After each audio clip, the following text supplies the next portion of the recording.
Boa noite a todos. Olá a todos. Espero que todos estejam me ouvindo.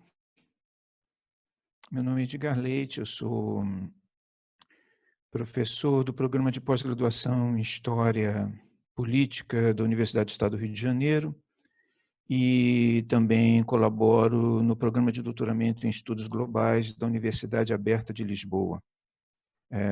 Sou também membro e vice-presidente da Academia Brasileira de Filosofia e vice-presidente do Grande Templo Israelita do Rio de Janeiro. Para mim é uma grande honra poder participar. Agradeço muito o convite do Rabino Bonder e do Midrash para falar sobre um tema que é um tema particularmente interessante, um tema importante, que é o das pandemias na história, sobre o que isso significa, sobre como isso é visto hoje em dia pelos historiadores e pelos pensadores. As pestes, as doenças, né, essa relação que os seres humanos têm com as doenças de uma forma geral, infecciosas, né, aquelas que são transmitidas por agentes patogênicos, microscópicos, isso aí é tão antigo quanto o tempo. Nós que somos íntimos da Bíblia sabemos bem que ali se mencionam várias doenças que nós podemos claramente identificar hoje como doenças de origem microbiana, de diferentes tipos, de diferentes matrizes, né? E essa relação, que é uma relação muito antiga, uma relação até mesmo estruturante, nós diríamos assim, ela sempre foi entendida como um tipo de relação de uma forma geral, e me parece que esse é o caso bíblico, e não apenas o caso bíblico, mas o caso de toda a literatura religiosa mundial ante todo. Essas doenças elas sempre foram entendidas como manifestações de algum tipo de desarranjo nas relações entre os seres humanos e o todo, entendendo o todo como espaço de atuação de Deus. Então, nós temos aí uma longa percepção de que as doenças, não todas as doenças de uma forma geral, mas este tipo de doença de uma forma especial, né, esse tipo de doença que se propaga em ondas e que contamina muitas pessoas de uma vez e que pode levar à morte ou pelo menos à incapacitação, que esse tipo de fenômeno ele tinha alguma coisa a ver com a manutenção da ordem ou do equilíbrio das relações entre o ser humano e essa estrutura invisível que sustenta o cosmos, que é Deus. Se vocês observarem bem, na Torá e em outros textos bíblicos, no livro de Juízes, no livro de Reis, as doenças, este tipo de que nós podemos identificar como sendo essas doenças infecciosas ou contagiosas, elas sempre estão ligadas de alguma forma a um desgosto, algum tipo de perturbação nas relações entre o homem e Deus, ou entre o homem e o todo. Essa, na verdade, essa questão das doenças, ela se estende, né, na literatura bíblica, nas literaturas religiosas antigas, se estende a outros tantos fenômenos, como os terremotos, os maremotos e qualquer outro tipo de fenômeno natural que, de alguma maneira, atua sobre os seres humanos, alterando o seu equilíbrio, a sua estrutura, vital, a partir de algum grau de desequilíbrio com relação às relações que devem ser de harmonia,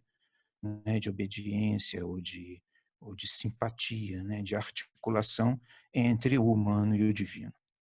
É, quem vai realmente tratar o assunto de uma forma um pouco mais específica, um pouco mais detalhada, são os gregos, né? Os gregos, pela sua forma de valorizar tradicionalmente a razão humana e a forma que os seres humanos têm de entender determinados processos como tendo princípio, meio e fim, e tendo origem e desenvolvimento, e culminância e realização, os gregos vão não apenas tratar desse assunto, mas vão tratar das questões de saúde de uma forma geral, e vocês sabem que na tradição grega, na tradição clássica, muito importante, dois elementos elementos que para nós têm um significado, que nesse caso específico, que é a teoria dos humores de Hipócrates, né, que era uma teoria marcante da medicina, até o século XIX, muito relevante em termos médicos, que afirmava a existência de que a saúde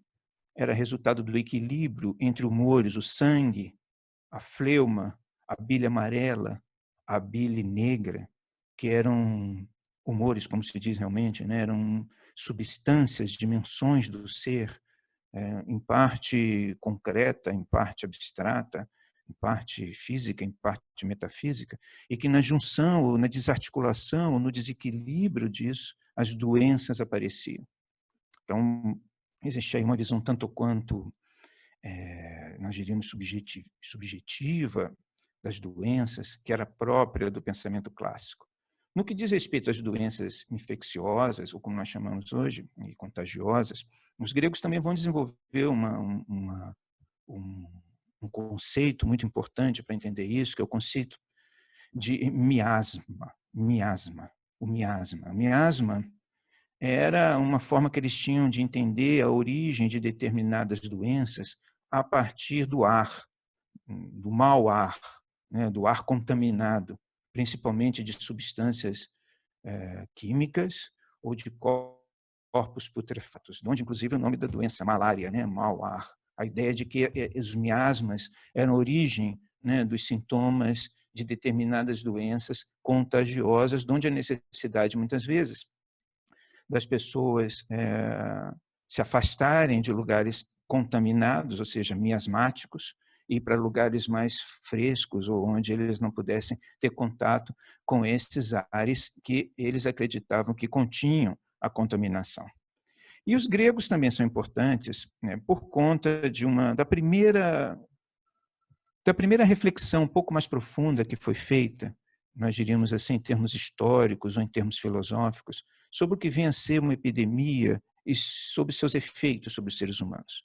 Nós estamos falando aqui de Tucídides, na história da Guerra do Peloponeso, em torno de 430 a.C., quando ele fala da célebre peste de Atenas. Houve uma peste em Atenas. Ele, inclusive, é o primeiro dos mais antigos cronistas a enumerar claramente, com uma tentativa de precisão muito grande, quais eram os sintomas, né, dessa doença. Hoje se acredita que era tifo, alguns dizem pelos sintomas que talvez fosse peste bubônica, já falaram que era varíola. Atualmente eles se inclinam a dizer que foi uma epidemia de tifo, que inclusive matou Péricles, o grande líder ateniense. O que é interessante nessa obra de Tucídides, na forma como ele entende essa peste de Atenas, é que ele é o primeiro a sustentar, e isso é muito interessante, assim, inclusive para nós hoje em dia, ele foi o primeiro a sustentar que as epidemias elas tinham efeitos sociais, efeitos políticos, tinha um elemento histórico, um efeito histórico, quer dizer, as epidemias elas continham a capacidade de transformar os eventos humanos. E no caso da peste de Atenas, que é o caso mais antigo, né, onde se sobreviveu algum tipo de análise sobre isso, ele é muito claro ao dizer que essa peste é fundamental para entender o colapso de Atenas, a crise de Atenas, né, o seu desaparecimento como cidade importante na Grécia. Porque ele diz que essa peste ela abalou fundamentalmente a cidade-estado ateniense, o seu grupo dirigente, o seu corpo de cidadãos, né, a história desse corpo de cidadãos. Então, essa peste de Atenas foi a primeira peste que foi observada de uma forma mais, nós diríamos, científica ou racional, e que foi entendida como um evento de natureza histórica, capaz de transformar um determinado processo, um determinado momento, uma determinada realidade. E esse tipo de enfoque, esse tipo de perspectiva, de analisar as epidemias, analisar as pestes, as pragas, como algo que tem um significado dentro da história, deve muito, nos tempos contemporâneos, a um autor que eu recomendo sempre o livro dele. Eu vou até botar aqui a capa do livro dele, que é o livro de William McNeill, As Pestes e os Povos, ou as Pessoas, que é um livro escrito nos anos 70, que é uma das primeiras análises assim históricas mais profundas e mais decisivas. Na verdade, ele é um clássico, né? Todos os outros trabalhos de história que tratam dessa questão tratam do livro do McNeill e muitas vezes se contrapondo a McNeill ou continuando as suas teses, porque é muito interessante anotar que McNeill ele escreve esse livro antes, ou seja, nos anos 70, antes que certas coisas começassem a ter do ponto de vista da organização de políticas baixas. Então, o estudo de McNeill ele é um estudo assim muito desligado de qualquer questão política e por isso a importância dele, né, e uma certa crueza ou frieza como ele analisa o problema. O livro de McNeill, há outros livros importantes sobre o assunto. Nós temos, por exemplo, o livro de Michael Alton, Os Vírus, Pestes e História, o livro do Philip Norrie, A História da Doença nos Tempos Antigos, que é um livro muito importante, muito interessante, recente, a respeito das antigas epidemias, né, e como essas epidemias elas marcaram, né, a história da humanidade no mundo antigo. Nós temos também um livro recente do John Albert, que é Pestes na História do Mundo. Esse é o mais recente e eu o utilizo sempre como contraponto para a análise do livro do McNeill, porque esse livro, ele de alguma forma responde, recentemente, 70, 80, 90, 30 anos depois ao livro de McNeill, numa época onde as políticas globais de saúde estão dominadas pela Organização Mundial de Saúde. Porque quando o McNeill escreveu, apesar de que McNeill, quando escreveu As Pestes e os Povos, já tinha acontecido, já havia um elemento relevante que é marcante na história, né, do mundo pós-guerra, que é o controle que a Organização Mundial de Saúde conseguiu realizar da amplitude da contaminação da varíola, né? Os mais antigos, nós, ainda se lembram da época onde as pessoas eram vacinadas contra a varíola. Esse grande esforço da vacinação à varíola culminou nos anos 70 com a virtual erradicação, né, da varíola. Existem hoje vírus da varíola em cofres, em Moscou e em Nova York, por razões nos Estados Unidos, em algum laboratório americano, mas eu sei que outro em Moscou, claro, porque naquela época nós vivíamos a época da Guerra Fria, e os dois países quiseram ter o controle sobre esses vírus da varíola, porque como foi declarada erradicada a varíola, o seu surto, o controle dessas matrizes virais, elas deveriam estar sob segurança das duas potências da época, né? Então, o McNeill escreve um livro no momento em que a Organização Mundial da Saúde já tinha recém-realizado esse grande feito, e isso deu a todos os estudos posteriores uma visão assim muito otimista sobre o futuro do controle das epidemias. Este livro específico que eu acabei de mencionar aqui, né, o livro do John Albert, Pestes na História Mundial, que é um livro recente, neste livro, ele se opõe a McNeill, nós vamos ver qual é a tese do McNeill, afirmando, na verdade, que o atual controle mundial das epidemias, ele está escrevendo isso há uns 5, 6 anos, 7 anos atrás, permitia afirmar que já havia se estabelecido um controle duradouro sobre esses micro-organismos e sobre seus impactos letais ou economicamente letais sobre as sociedades humanas.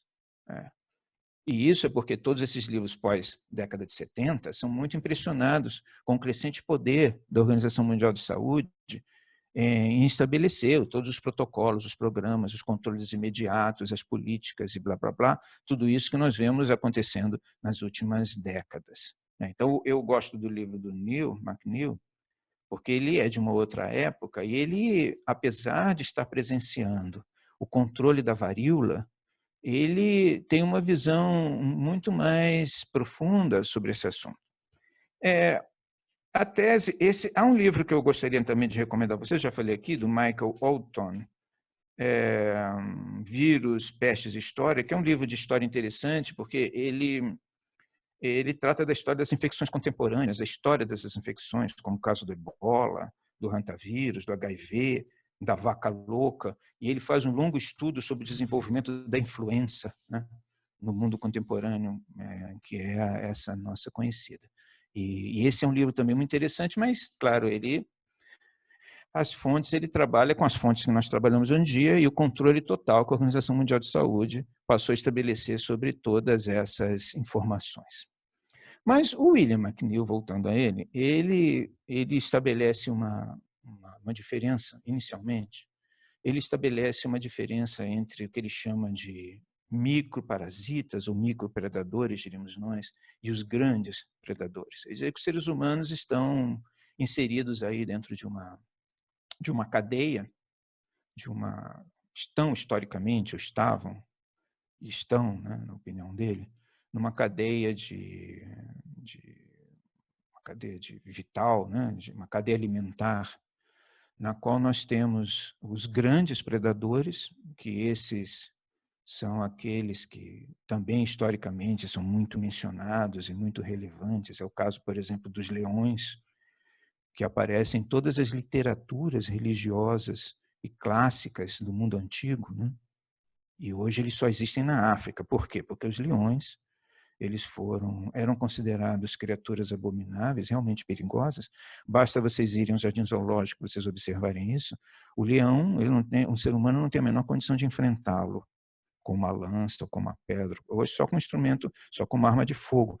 Mas um leão e um ser humano entrega sua própria sorte, ele é liquidado em poucos minutos por um leão. Se vocês forem no jardim zoológico, vocês vão ver o que é um leão, uma criatura imensa, com patas imensas e dentes gigantescos.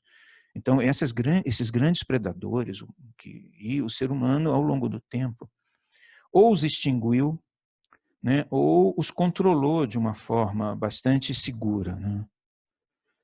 Agora, ele tem esses outros que ele chama de micro, que são essas criaturas que foi, inclusive, difícil para o ser humano descobrir que elas existiam, né? A gente está falando aqui, por exemplo, da teoria dos miasmas.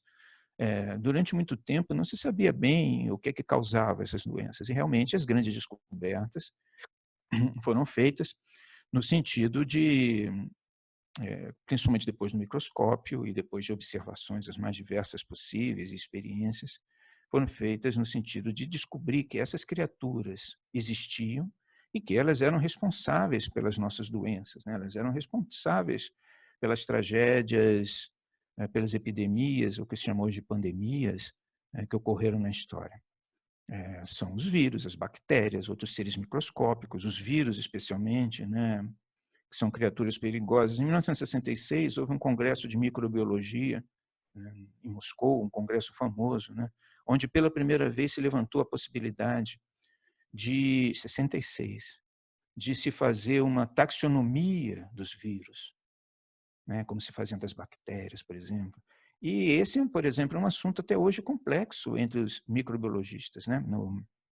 Se vocês pegam a enciclopédia de virologia de Alan Granoff, vocês vão ver ali a longa discussão que existe sobre os tipos de vírus, as espécies, o seu gênero, as suas espécies, né? E as confusões que existem então disso, porque os vírus, eles estão meio no limite do universo conhecido, né, da vida. É claro que os vírus são criaturas vivas, mas apenas quando elas entram nas células dos seres humanos para utilizar aquela energia para a sua replicação, ou para introduzir o seu RNA ou o seu DNA, porque tem vírus apenas com RNA e vírus com DNA, né, mais complexos.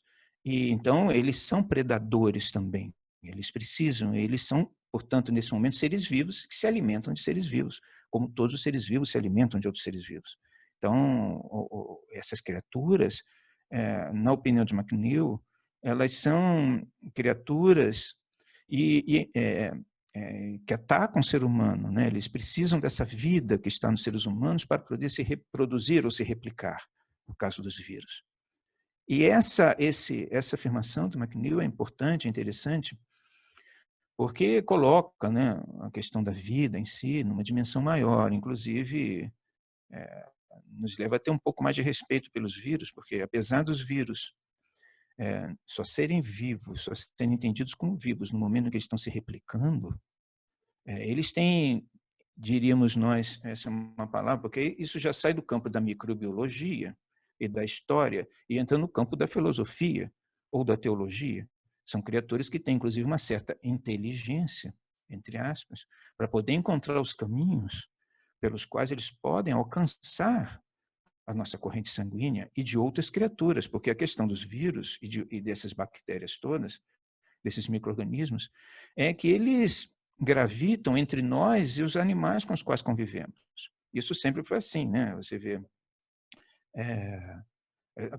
essas doenças todas, que esses micro-organismos todos, eles estão relacionados, por exemplo, a peste bubônica, os roedores, a febre amarela, os macacos, a raiva, os morcegos, e por aí vai. Você tem todo tipo de vírus, ou bactéria, ou micro-organismos, diversos bacilos, eles têm algum tipo de continuidade nos animais que nos cercam, de alguma maneira, né? E isso é uma coisa também a ser considerada quando nós entendemos o processo de uma forma mais global. É claro que essa, mais ou menos, é a visão bíblica, no fundo, se nós, paramos para pensar, quer dizer, a ideia de que existe aí uma série de criaturas, né, que se alimentam umas das outras e cujo desequilíbrio eventual causa morte ou doença nos seus diversos aspectos, especialmente nos seres humanos. Então, as epidemias, McNeill segue, então, essa tradição de entender esse aspecto do ponto de vista como Tucídides o havia entendido. As epidemias são agentes históricos. Isso é uma coisa muito importante de ser dita, de ser realçada e reforçada, porque, em geral, as pessoas pensam que a história é apenas, hoje em dia, né? Hoje em dia, se você tem uma mente bíblica, você vai achar que a história, vai entender que a história é, na verdade, uma narrativa sobre a presença de Deus entre os homens, ou o movimento de Deus para poder elevar o ser humano a um estágio superior. Você insere, né, essa visão global do universo dentro da sua narrativa sobre os acontecimentos passados. Mas, atualmente, as pessoas tendem a achar que a história é apenas fruto das ações dos homens, dos seres humanos, né, que são seres humanos que fazem a história. E o McNeill diz que não é bem assim. A história dos seres humanos, ou seja, o desenvolvimento das suas ações no tempo, são causadas também por outros seres. E ele dá uma importância imensa, tremenda a esses micro-organismos, esses micropredadores. Porque essas epidemias, em geral, diz McNeill, elas são destruidoras de sociedades, elas são destruidoras de comunidades. E não apenas fisicamente, mas, diz McNeill, ao longo da história é muito raro uma sociedade sobreviver a duas ondas sucessivas de epidemia. Ele acha que isso causa um descrédito muito grande no mundo, tal como as pessoas o percebem, e principalmente nas instituições, como as instituições que devem proteger o ser humano são percebidas pela sociedade. Porque aí as pessoas se perguntam, por que isso aconteceu? Que sociedade é essa que não nos protegeu? Então, você pode até dizer assim, a Organização Mundial de Saúde, realmente, ela vem protegendo, mas continua, ela tem condições de proteger? No momento em que a Organização Mundial de Saúde mostrou que não tem mais condições, pelo menos nesse caso, de proteger, porque ela pode até dar os paradigmas, os parâmetros, os protocolos de controle disso, mas até o momento, até o coronavírus, desde a extinção do controle, melhor dizendo, do vírus da varíola, porque não é claro que o vírus da varíola não esteja presente em outros lugares e não é impossível que ele retorne, né, aos seres humanos, de onde a Organização Mundial de Saúde dá um prêmio para quem conseguir localizar em algum lugar alguém infectado com varíola. A questão desde que a Organização Mundial de Saúde estabeleceu esse controle, tudo bem, você vê que nas últimas epidemias que tinham e que se tornaram algumas delas pandemias, foi tudo muito eficiente em poder circunscrever, é o caso da gripe suína, da gripe aviária, né, a própria ebola, eles foram elementos que foram circunscritos. Mas quando não se é circunscrito, quando se escapa, as pessoas se perguntam por quê? O que que aconteceu? Então, isso que acontece com a Organização Mundial de Saúde hoje, que está na berlinda, evidentemente, por várias razões, mas aconteceu no passado, quando você tinha epidemias, né, com relação às suas instituições, tanto do ponto de vista religioso, quanto do ponto de vista político, quanto do ponto de vista das relações comerciais, culturais, tudo isso. Né? Então, você vê. E é claro que uma outra coisa que o McNeil chamou a atenção no livro dele foi sobre a questão dos contatos humanos, os contatos do humano. As sociedades são contagiadas através de outros seres humanos, isso é muito comum, que levam e transmitem ou os animais que portam as doenças, ou eles mesmos portam em si as doenças. E McNeil, por fim, não terminando a análise do McNeil, mas chamando a atenção para isso, o McNeil é o primeiro que chama a atenção para a importância da China nas epidemias eurasianas durante toda a antiguidade. Por que isso?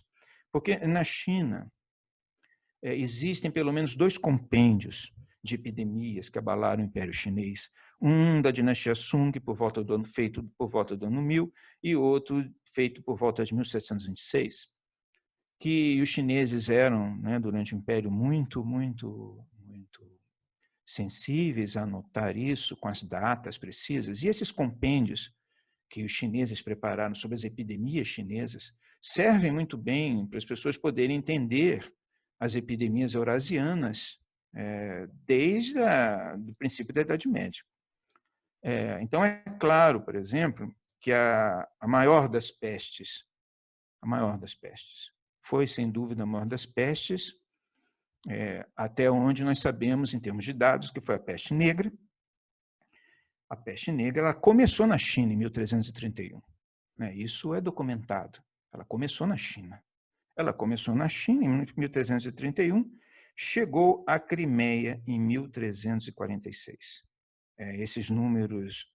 começou na China, na região de Yunnan, e chegou à Crimeia em 1346, e daí à Europa.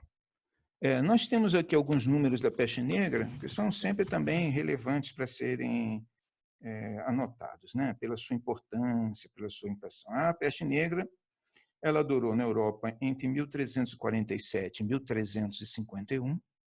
Vocês sabem, a peste bubônica, transmitida pela pulga, que pica o rato e que pica o ser humano. E ela matou cerca de 45% a 50% da população da Europa na época. Olha, a peste negra ela teve implicações profundas na história, não só da Europa, na história da humanidade como um todo. Porque o desastre, vocês vejam, esse desastre da Europa, né, no século XIV, ela tem implicações diretas sobre as transformações políticas da Europa no século XV. Então, tudo aquilo que vai levar as pessoas a uma secularização maior do pensamento, né, um Maquiavel, por exemplo, ou a uma crítica da Igreja Católica, uma reforma protestante, tudo isso repousa em diversos fatores históricos que são ditos, os historiadores sabem muito bem, mas entre esses fatores históricos repousa na peste negra, propriamente dita. A peste negra teve um efeito assim horrível, terrível, sobre a sociedade europeia. Não só sobre a sociedade europeia, porque a peste negra foi um fenômeno. Não é que não tivesse ocorrido outras pestes antes, nós vamos falar sobre isso daqui a pouco, mas ela foi um surto particularmente violento. Nós temos outras epidemias também com efeitos históricos assim dramáticos. Por exemplo, a destruição de grande parte da população ameríndia a partir da descoberta da América. Isso é um fato conhecido, né? Você tinha, como a América estava separada da Eurásia e da África por pelo menos, dizem alguns, 20 mil anos, você tinha populações na América, populações indígenas, que não tinham contato com o resto do mundo. E, portanto, existia uma barreira imunológica muito grave entre os dois espaços, entre a Europa, África e Ásia e o continente americano. Então, quando houve o contato entre Europa, África e Ásia, quando houve esse contato, houve uma invasão de micro-organismos e vírus, principalmente cepas virais, que eram desconhecidos no continente americano. Se estima realmente um número, uma percentagem altíssima de mortos. Há quem diga entre 70% e 80% de mortos por vírus, linhagens virais, cepas virais europeias no continente americano. E você se pergunta, que coisa horrível, é isso mesmo? Bom, José de Anchieta, aqui no Brasil, nas suas cartas que ele escrevia para Portugal, ele comentava, e todos os cronistas jesuítas que estavam aqui, né, fazendo a catequese dos índios, comentavam isso, que as ondas de tosses, eles falavam assim, que as epidemias de tosses varriam tribos inteiras no litoral brasileiro daquela época.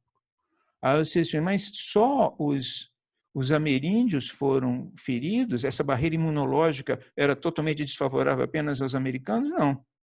Muitos, e isso é uma tendência constante, acreditam que a sífilis, por exemplo, que se torna clara na Europa no século XVI, o mal francês, porque foi pela primeira vez identificado numa força francesa que estava na Itália, na época daquelas guerras,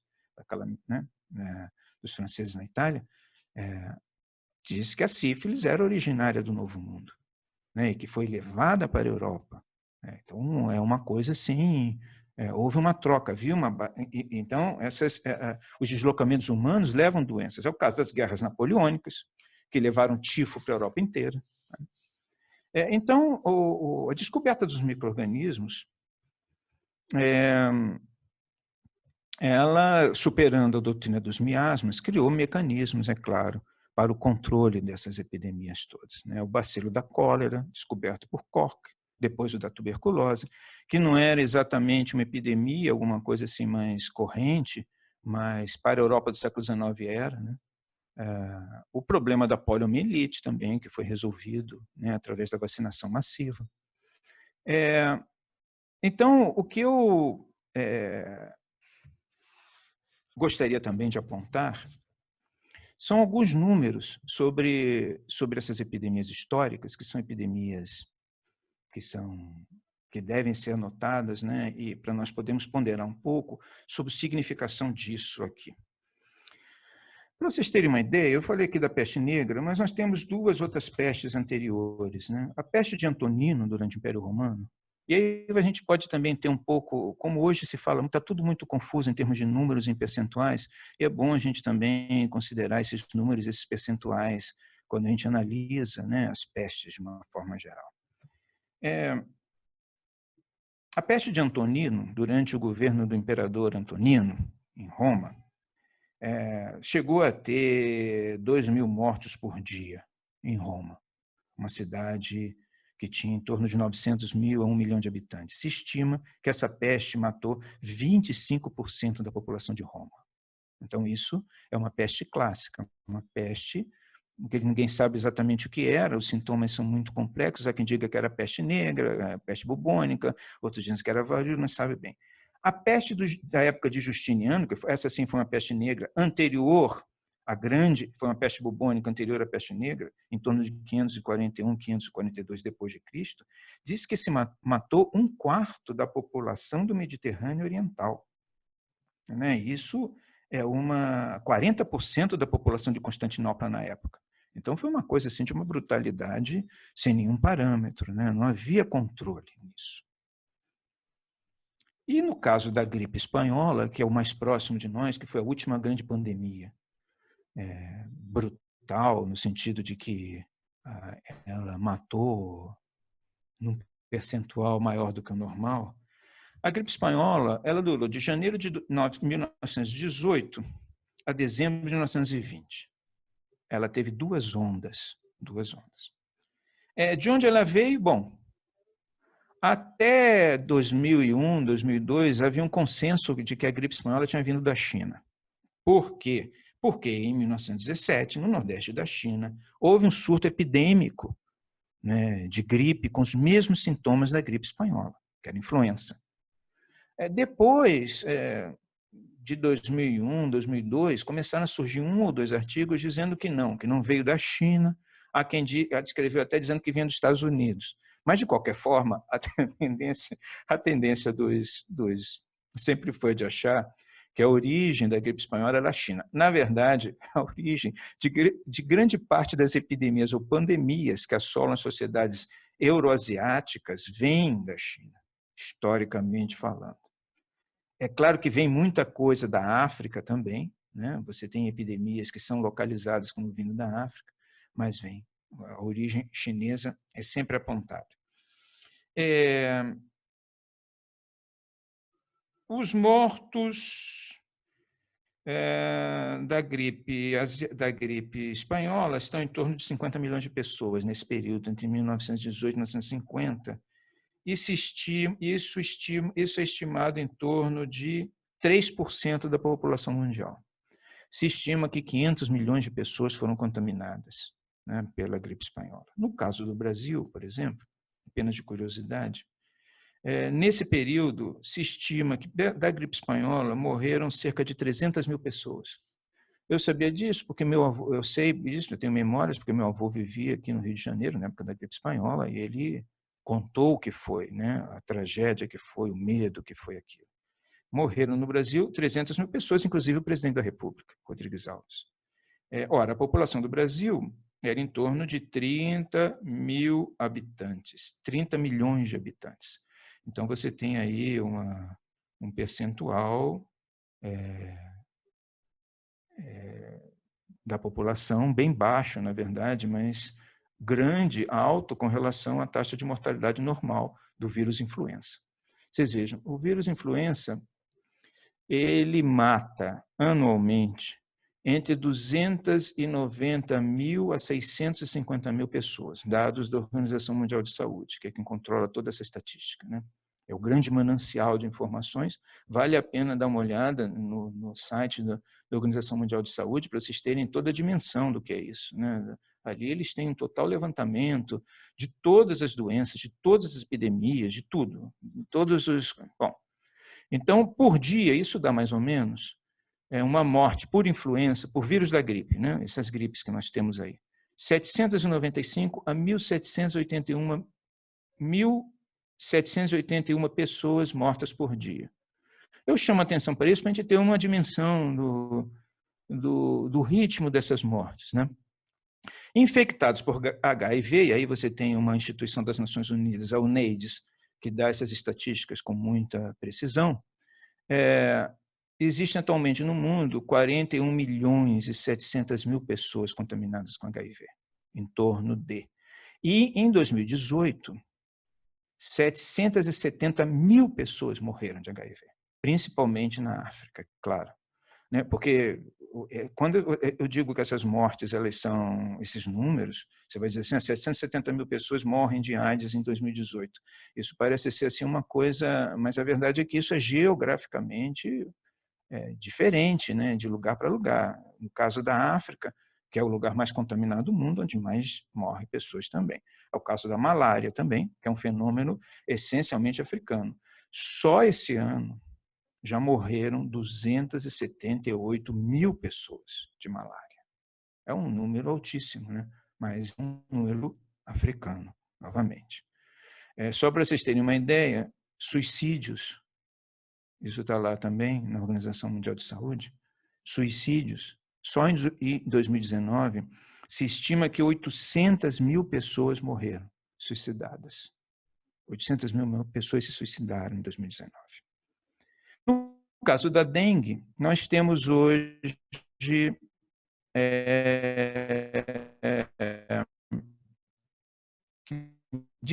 100 milhões de infectados em 2015. Por fim, o número do coronavírus, até o momento, também pela Organização Mundial de Saúde, até hoje, pelo que eu estava vendo agora há pouco, nós temos 1.889.000 pessoas infectadas até este momento, sendo que de mortos, 118, em torno de 118 mil pessoas.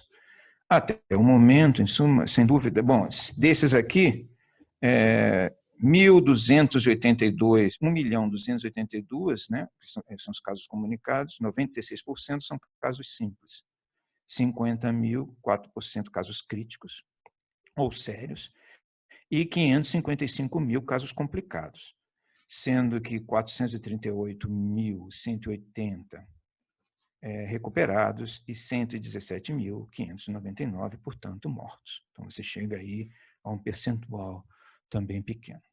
O que é que nós podemos dizer sobre isso? O nosso amigo Morris, não o Morris,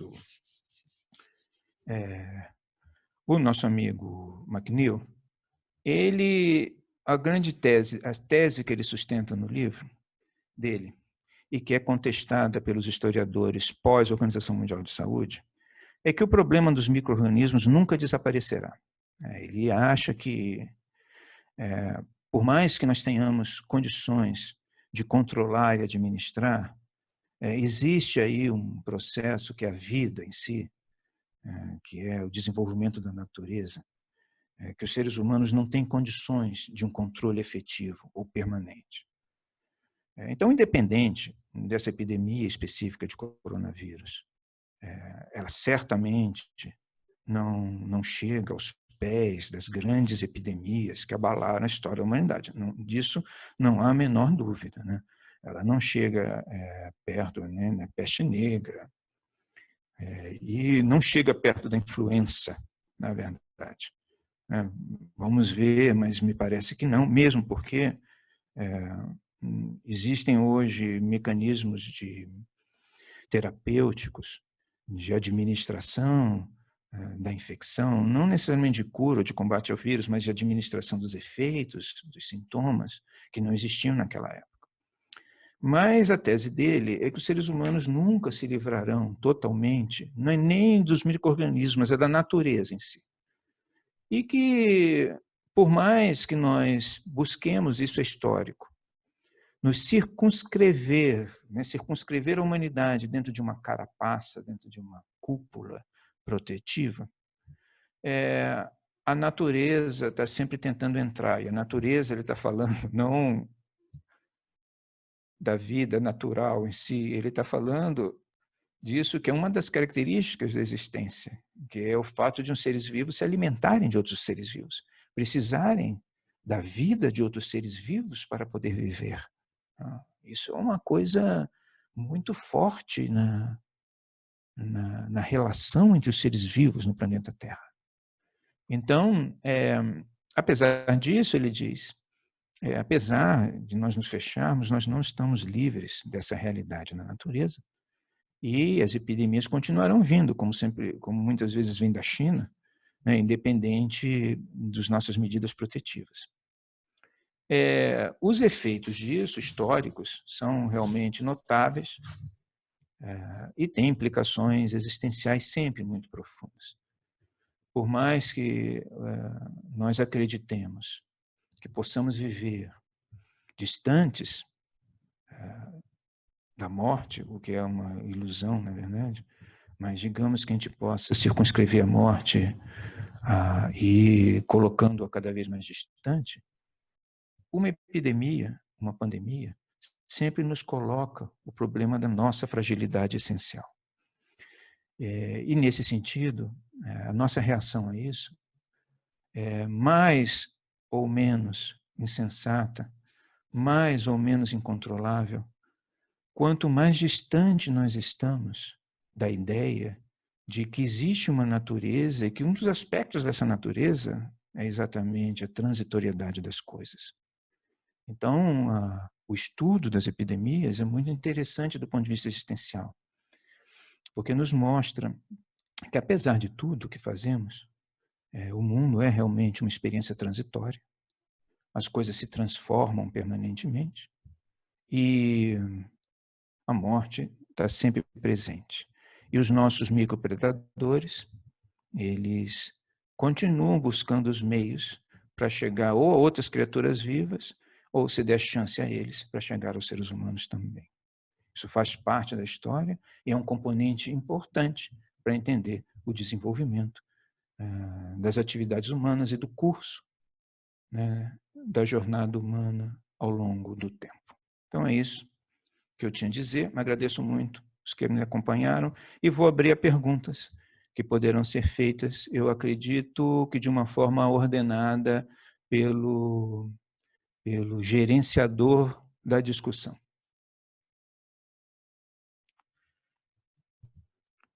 Não sei se alguém tem alguma questão, ou se o administrador vai provavelmente concentrar isso, as perguntas.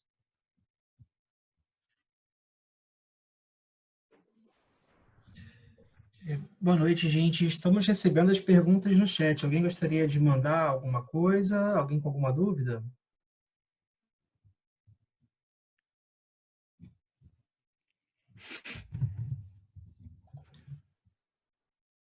Caso alguém queira acrescentar, comentar alguma coisa, é só entrar em contato que a gente ativa o microfone.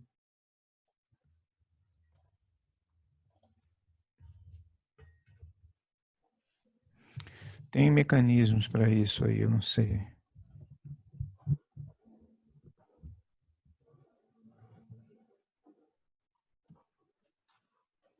Mônica Zerman. Oi, Mônica, pode perguntar. Oi, tá me ouvindo? Estou ouvindo, estou ouvindo. Muito obrigada pela sua aula, foi muito esclarecedora.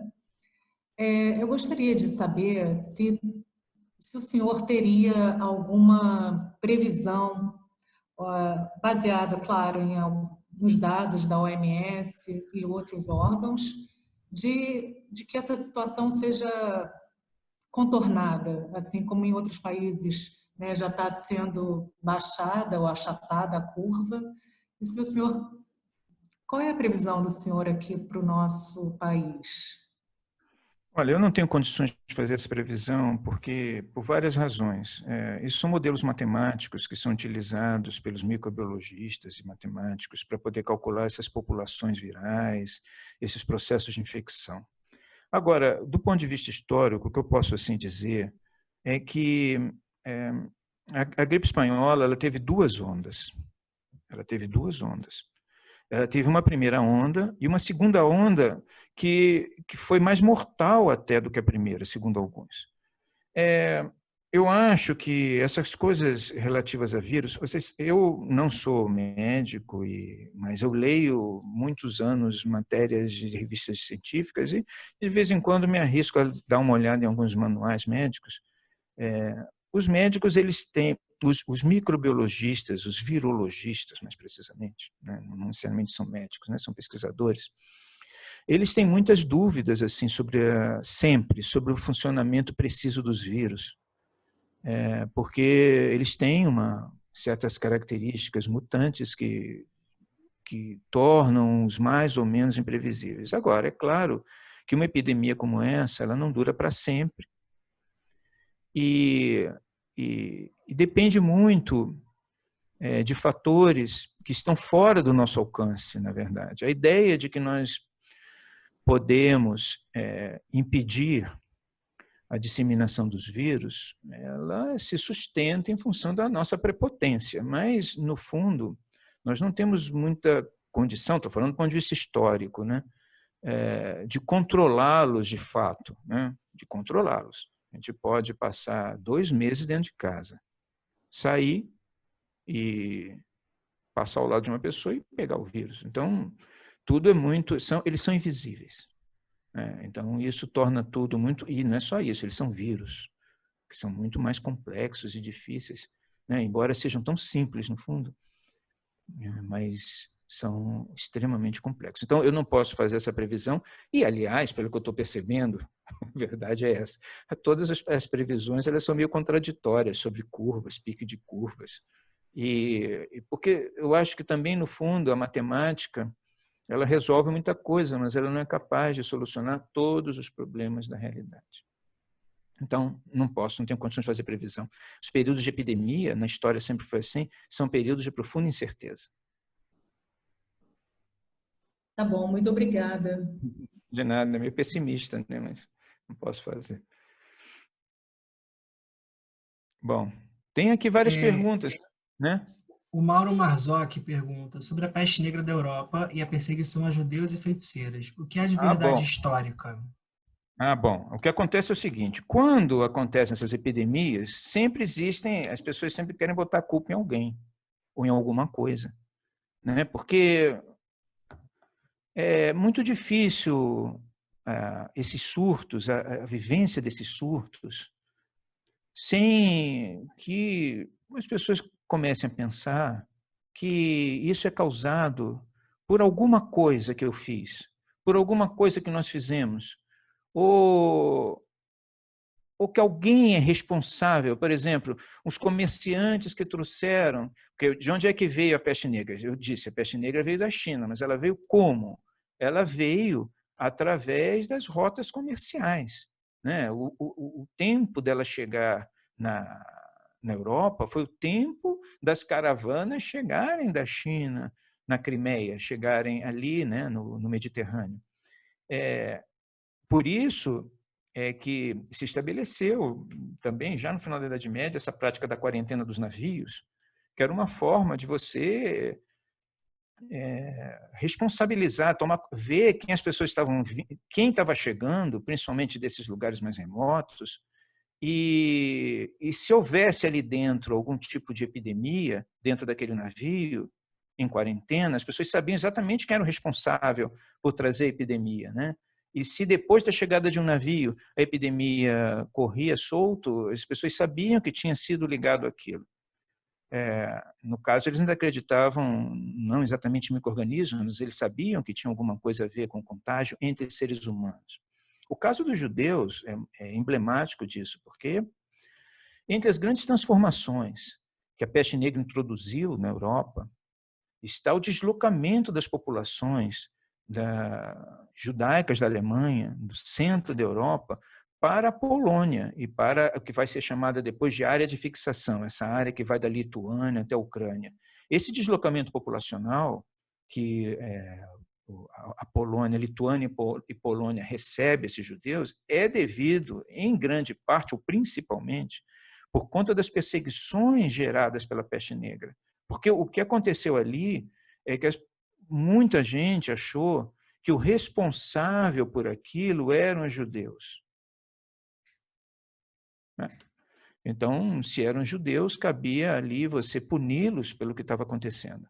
Por que eram os judeus responsáveis por aquilo? Bom, os judeus, vocês sabem, vão ser responsabilizados por muitas coisas que vão acontecer na história da humanidade. Nesse caso específico, pela peste negra também. Então, o deslocamento, a fixação das populações, você vê, grande parte dos judeus da Europa Oriental, e que constituem essa grande imigração de judeus no final do século XIX para os Estados Unidos, para a América, inclusive para o Brasil, e grande parte dos judeus que vêm nessa zona são da Europa Oriental, esses judeus foram se fixar lá depois, em consequência dos efeitos políticos da peste negra.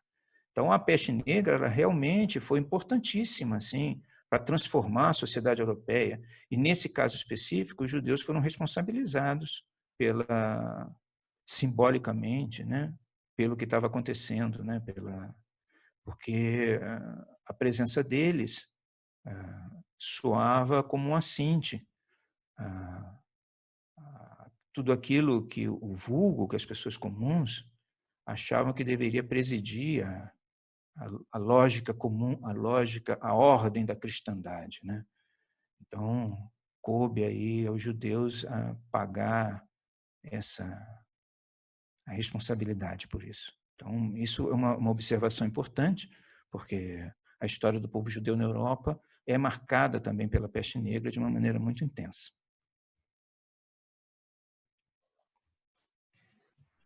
A Simone aqui no Zoom pergunta, com base na história e mudanças sociais e identitárias que houve após a peste, que perspectivas o professor pensa para a configuração do mundo pós-Covid-19?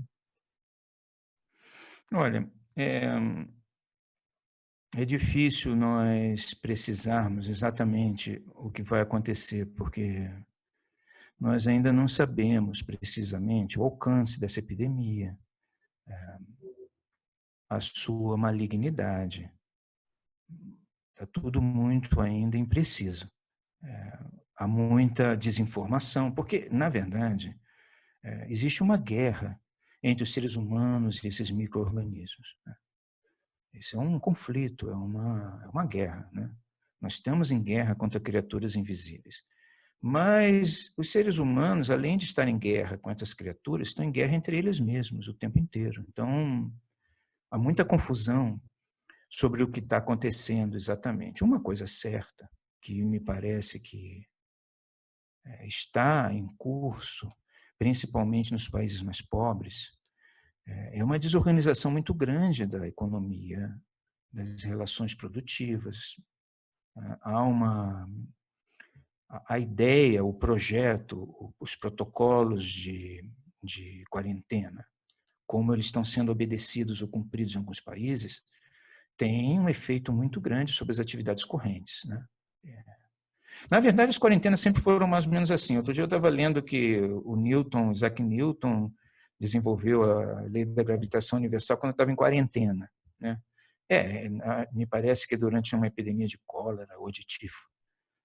De fato, a partir de determinado momento, a prática da quarentena dentro da sociedade foi adotada nas sociedades ocidentais, mas sempre para determinados setores sociais, não para todos. A quarentena, ela sempre foi socialmente muito marginalizadora, e não vejo que esteja diferente disso hoje em dia, né? Porque você não pode realmente colocar toda a sociedade em quarentena.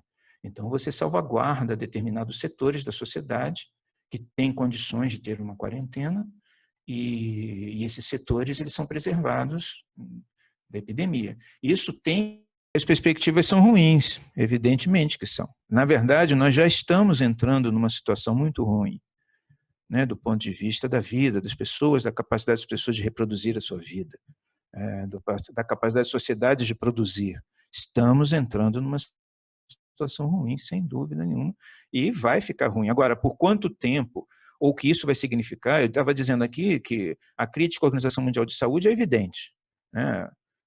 Por que eles... O que aconteceu? Que tipo de protocolo é esse? Ou por que vocês não fizeram isso? E isso já soma-se a uma crítica muito grande aos organismos da ONU, de uma forma geral. A gente tem que entender também as críticas ao OMS atualmente dentro de um quadro geral de crítica à ONU como um todo. Não é o primeiro conflito com a OMS, né?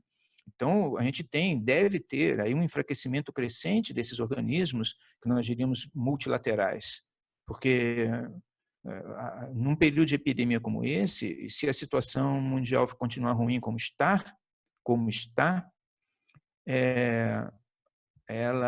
cada um vai cuidar de si, né? Que era uma tendência que já estava acontecendo antes da própria epidemia, no fundo, né?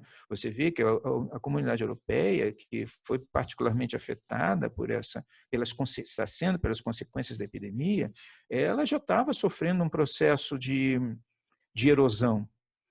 Então, é claro que é provável que as coisas caminhem na continuidade da erosão ou no seu aprofundamento, porque os custos da recuperação disso podem ser imensos. O tempo pode ser grande, embora possa ser curto também, mas muita coisa vai mudar, eu tenho a impressão que sim, porque as epidemias sempre alteram.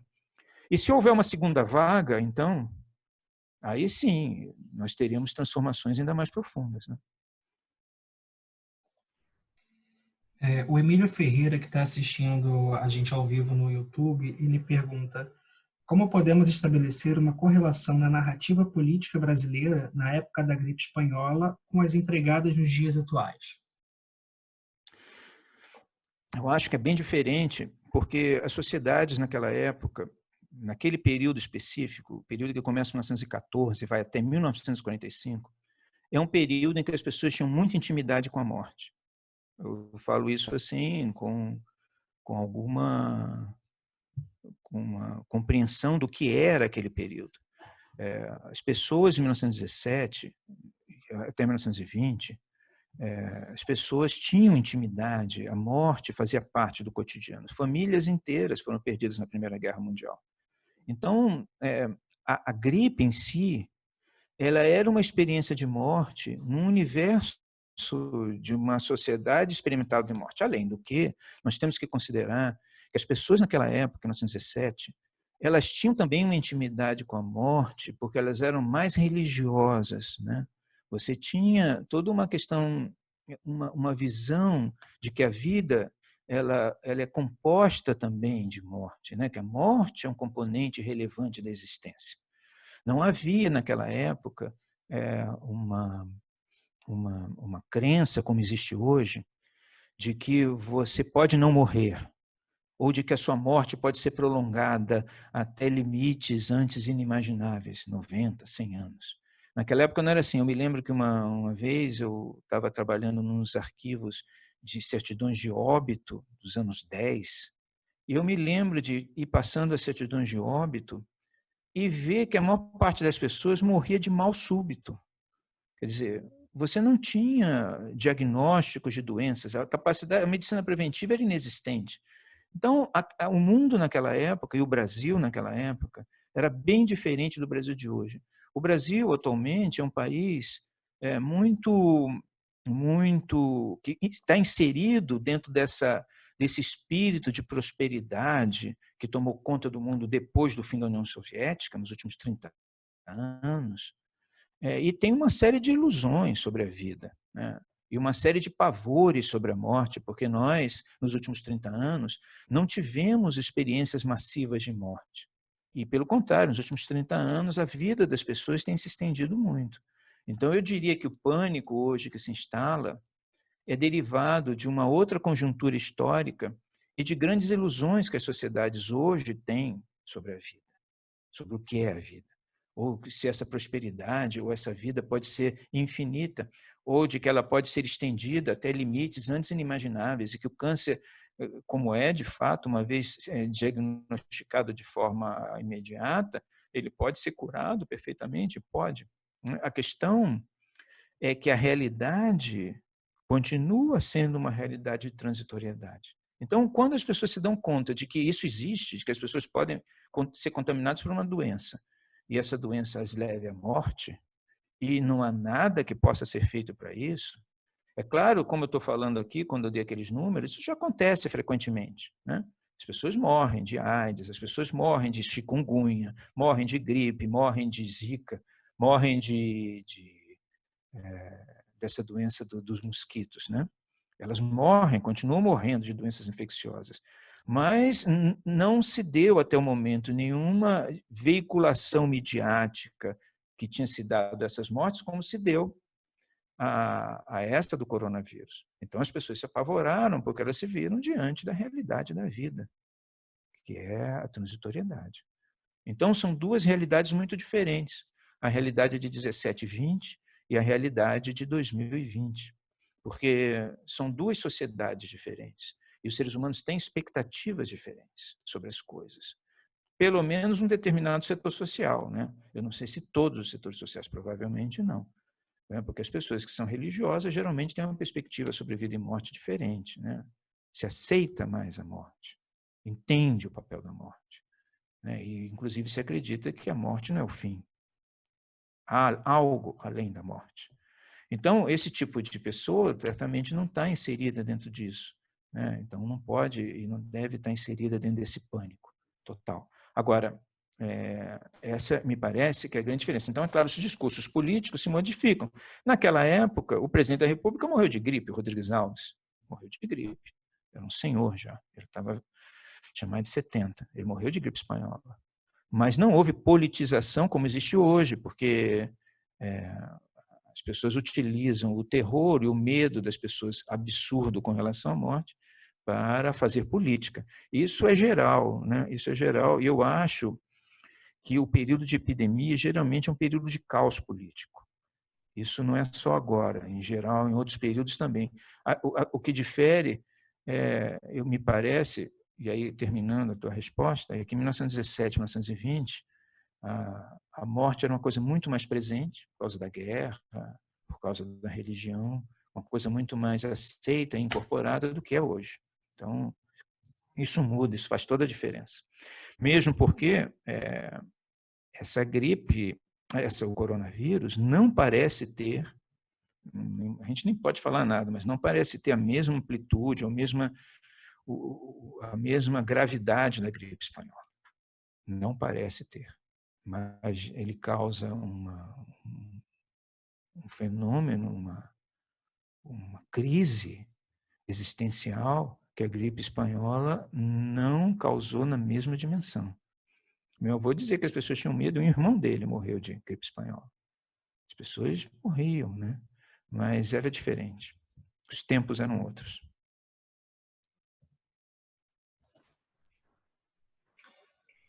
Temos aqui a Solange também.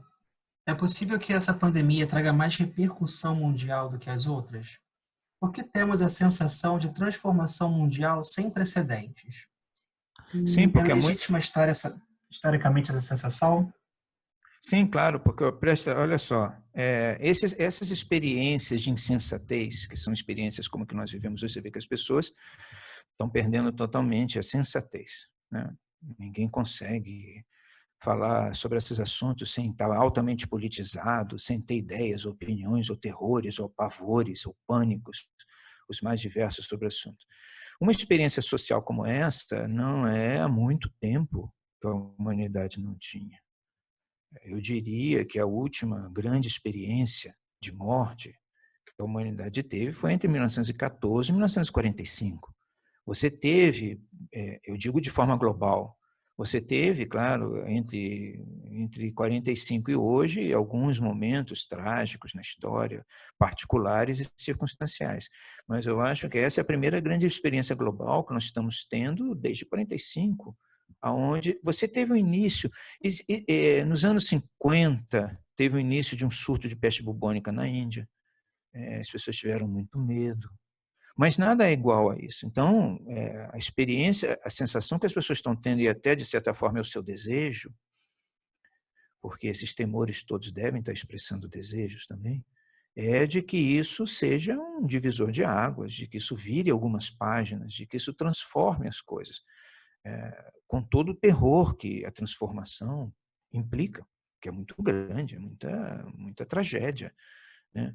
Agora, eu ainda está para, e é isso, só o tempo vai dizer, se isso é mais uma expectativa ou se isso é real, né? Se as pessoas realmente vão entrar, nós vamos viver algo que seja comparável à gripe espanhola, certamente não será igual à peste negra, mas que seja pelo menos comparável à gripe espanhola ou não. Mas, de qualquer forma, o caos social que ela está começando a gerar, o desamparo, a falta de perspectivas, ela já é única em termos de crise. Não parece que aquela crise dos anos 70, por exemplo, a crise do petróleo, tenha sido tão profunda. Não parece que a crise dos anos 60 tenha sido assim. Talvez para os soviéticos e russos, os ex-soviéticos, o colapso da União Soviética tenha sido um período de incertezas também, mas não parece que tenha tido a gravidade disso. Então, eu acho que essa sensação ela tem a sua justificativa pela singularidade da experiência, pelo fato de que essa experiência ela é única, ela há muito tempo, muitas pessoas que nasceram depois da Segunda Guerra Mundial, nunca viveram nada igual.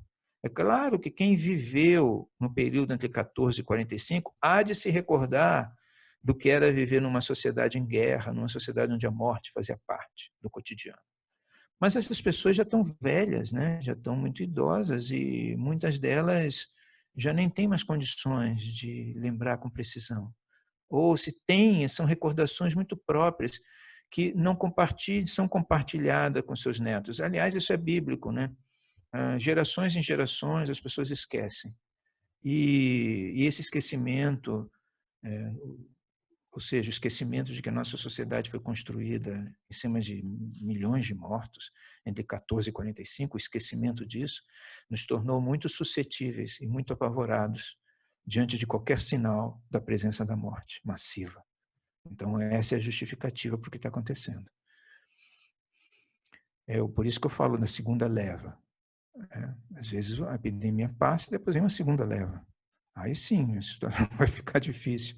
Mas também isso são coisas que estão fora da nossa capacidade de administração, o que torna a situação ainda mais instável para os seres humanos comuns, né? Porque o fato de você estar vivendo uma situação onde você não sabe exatamente o que vai acontecer, e é verdadeiro isso, né? Você não sabe realmente o que vai acontecer, gera uma situação de instabilidade e de insegurança profundos. Uma situação profunda de instabilidade e insegurança. A professora Eliane Ferreira pergunta: Edgar, você acredita que devemos olhar a ciência com mais racionalidade? As perspectivas no ensino da história mudam? Você deve estar perguntando, Eliane, se nós devemos termos mais cautela diante da ciência. Eu imagino que seja isso, porque, é claro, eu estava falando aqui da história da Organização Mundial de Saúde, como a Organização Mundial da Saúde, ela consolidou o seu poder em cima dos seus sucessos, que foram muitos. Sucessos de controle, sucessos de administração, sucessos na organização de protocolos, de políticas mundiais, de políticas nacionais e por aí vai. Sem dúvida, a decisão de estabelecer este tipo de política que nós estamos vivendo hoje, ela se justifica a partir de uma série de avaliações muito corretas dos cientistas. Eu acredito que a sua pergunta deva ser: será que o desastre que aparentemente vai acontecer, né, tudo indica que vai, é justificável em função de uma avaliação técnica ou científica dos técnicos da Organização Mundial de Saúde? Eu acho que sendo essa a pergunta, nós devemos acompanhar os cientistas, os técnicos, como vemos acompanhando até hoje, da mesma forma.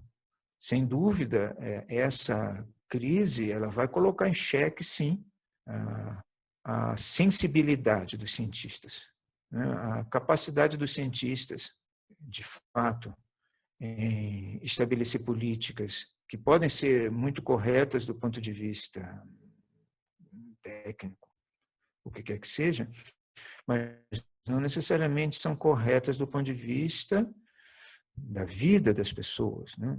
Era essa a única alternativa que eles tinham? Eles não poderiam ter pensado em outra alternativa, um pouco menos técnica, mas um pouco mais humana?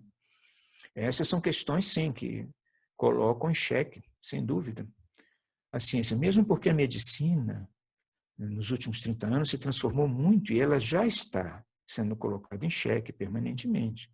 Então, há muita cobrança da falta de humanidade dos médicos. Não de todos, né? Aqui deve ter muitos médicos me ouvindo, mas essa é uma crítica corrente.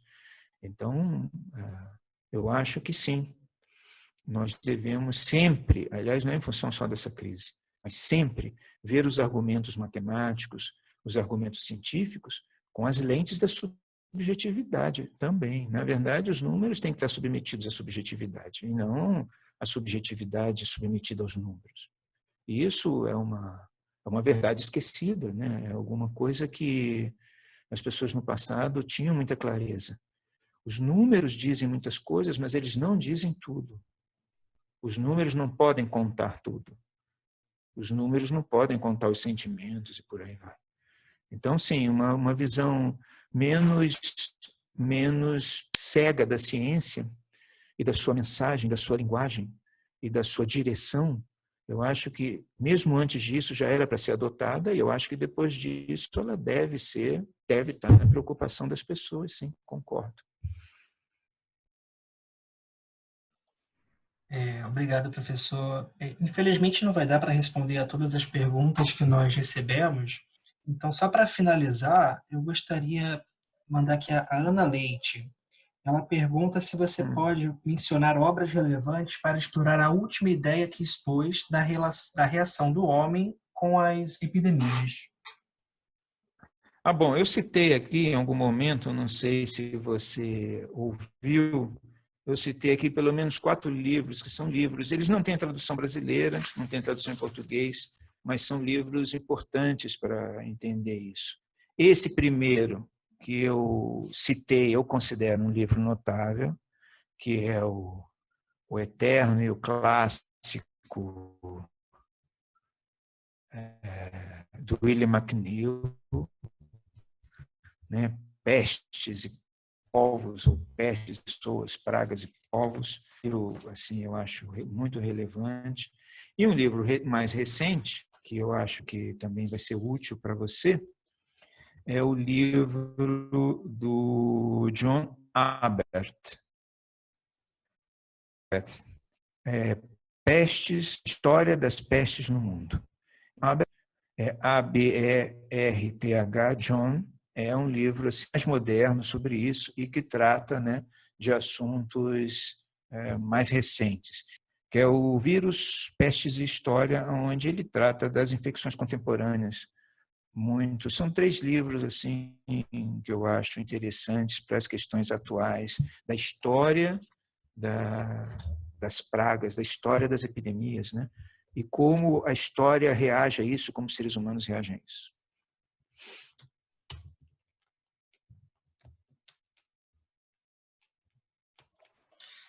Obrigado, professor. Eu queria mais uma vez agradecer a presença, o tempo aqui conosco e aproveitar, gente, amanhã às 20 horas também teremos um bate-papo com Bruno Tis, Daniel Souza, Octávio Guedes e o André Auser. Nesse mesmo horário, temos no site o link do Zoom. Esperamos ver todos por lá. E muito obrigado, Edgar. Obrigado a todos. Posso falar alguma coisa antes de terminar? Pode sim. Olha, eu gostaria de agradecer aqueles que assistiram e dizer que esse tema realmente é um tema de muita relevância, muita importância, e nós temos que tratá-lo com muita calma e muita sensatez, porque nós vivemos hoje num mundo de muita insanidade, muita insensatez, e é bom estarmos fora disso. Faz parte da vida, esses eventos, faz parte da história. A nossa geração está vivendo isso de uma maneira assim muito dolorosa, mas eu ouso dizer que não tão dolorosa como outras epidemias, mas muito dolorosa do ponto de vista das nossas perspectivas de existência e daquilo que nós, nos últimos 30 anos, aprendemos a achar que é a vida, ou da nossa segurança. Então, é um tema que tem uma profunda importância do ponto de vista existencial, do ponto de vista filosófico. Então, agradeço a todos que acompanharam e desejo a todos uma boa noite.